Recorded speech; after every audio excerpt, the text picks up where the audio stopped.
that did come out of the pandemic, I would say, that impact the alcohol industry as a whole. From my perspective, and Rob, I don't know if you'll agree, but I think there's a heavier emphasis right now on deregulation than there ever was before. Because during the pandemic, so much flexibility was given to the alcohol industry as a whole to allow them to operate, to allow them to add different services like cocktails to go, for example, and more flexibility on direct shipping, that it's hard to really put all of those privileges back in the box. After we've experienced them, it saved the industry in a lot of ways, and we didn't see the mass mayhem that everyone was always worried about, with these kinds of privileges. So I think that is definitely a good thing that's come out of the pandemic.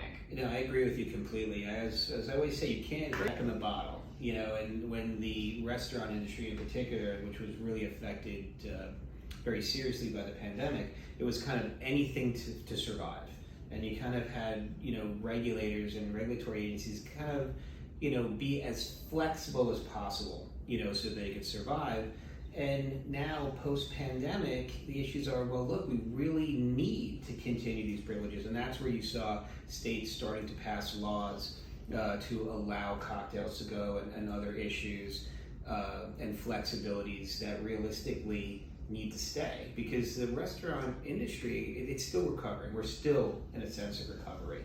And I think we still need to provide packages and incentives and grants to the hospitality industry to kind of keep them on the right path, especially as we head towards inflationary times. So, hopefully they won't go away, and hopefully legislators, when they kind of take a look at this and looking at the hospitality industry, they continue to be generous with respect to flexibility, relaxing of regulations, because realistically, as you mentioned, that fear of, well, what if we give these privileges to the hospitality alcohol industry, what will happen? Will it be a slippery slope to disaster? And I think the answer is no, it's not.